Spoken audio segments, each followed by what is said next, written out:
Hello everyone, in this video I'm going to be showing you how to handle your Signum commitment. This is probably going to be a long video.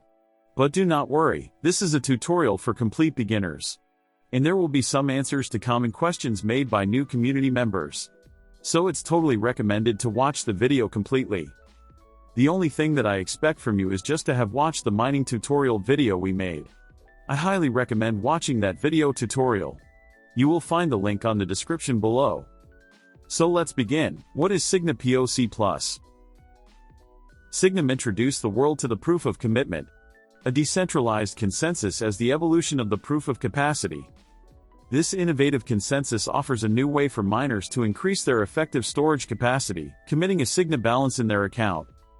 Doing this will make the network more secure and boost your chances of getting rewards from mining. PoC+ is eco-friendly because you can increase your mining power without having to buy extra equipment. To avoid any misunderstandings, in this context, you may consider that the term commit is the same as stake. Mining in this consensus is super efficient, and you don't need fancy hardware. Even a regular home computer works just fine. You won't even realize mining is going on, except for the occasional blinking lights on your hard drive. Before showing you how to manage your Signum commitment, we will briefly show you how PoC+ works in your mining process. The 3 pillars of PoC+. Step 1. You are going to start mining with your hard drive. All storage capacity you dedicate for mining is called physical capacity. Step 2. You can commit or uncommit any amount of Signa in your account. Step 3. The PoC+ factor basically determines the new storage capacity of your miner. This is called effective capacity. I will explain more about PoC+ factor later. Please keep watching this video. At this moment I am just giving a basic explanation of how this works. So, let's learn with the following example. Step 1. Alice started to mine with 1 terabyte. It means that Alice has 1 terabyte of physical capacity. Step 2. Alice commits 250,000 Signa. Step 3. The PoC+ factor determines that Alice is mining with 1.5 terabyte. It means that Alice has 1.5 terabyte of effective capacity. As you notice in that example, Alice managed to increase the storage capacity without needing to buy additional hardware. This accomplishment is truly remarkable. Now let's learn the basic rules of the PoC+ factor. The PoC+ factor of a miner is going to be determined by multiple reasons. The physical capacity and the amount of Signa committed by the miner. The miner has been mining for a minimum of 110 blocks. The amount of blocks the miner found or forged. The average commitment of the network per terabyte. This average is the amount of Signa committed by all miners on the network. Let's see how the PoC+ factor affects the miner. If a miner has no Signa staked on his account for commitment, only a 12.5% of the physical capacity will be effective, reducing the chances of mining blocks and therefore reducing mining income. Factor 1x. If the miner has exactly the average commitment per terabyte of capacity, the multiplying factor is 1 and their income will already be much higher than those without any stake. Factor 8x. If the miner has staked 100 times more than the average commitment per terabyte, then his physical capacity is multiplied by a factor of 8. This means his chance to mine blocks is 8 times higher and therefore his mining income is increased. You need to be aware that the maximum limit of a PoC+ factor is 8. We say basically, the effective capacity is the result of multiplying the physical capacity by the PoC+ factor. I know this may look totally confusing for you the first time. But if you want to understand more, I highly recommend to use a mining calculator made by the community. These calculators will be useful for you to understand more.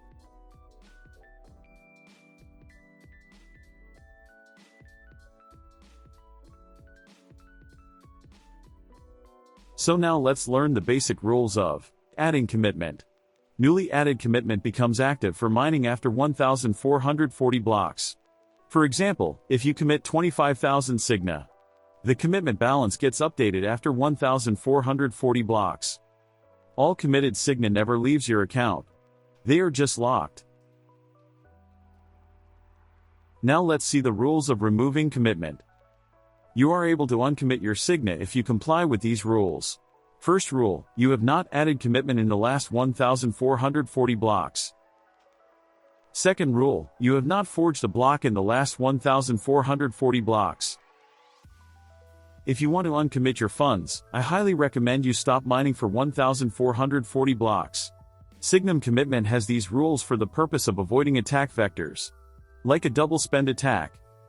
As you know the basic rules of PoC+, we are going to learn how to add or uncommit Signa from our account. At the moment of recording this video, there are many options for managing it. The BT-Dex wallet, the Phoenix desktop wallet, the Fomplo commitment station plus Signum XT wallet. As this video is the second part of the mining tutorial, we are going to use BT-Dex. How to add commitment.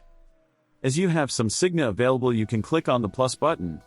Once the amount to be staked, fees and PIN are set, you can click on the OK button.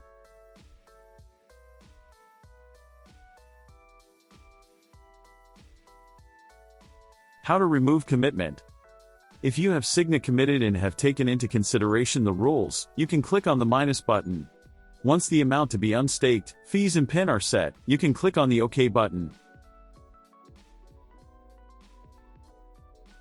For a more streamlined approach to managing your commitment, I strongly suggest utilizing either the Phoenix desktop wallet or the Fomplo commitment station.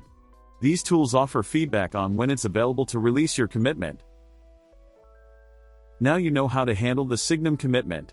If you have more doubts about Signum commitment, I highly recommend joining the community social platforms and ask. Thanks so much for watching this video. Please remember to like the video and subscribe to our channel. You can join the community and hang with us on Discord, Telegram or Reddit. I hope I'll see you next time.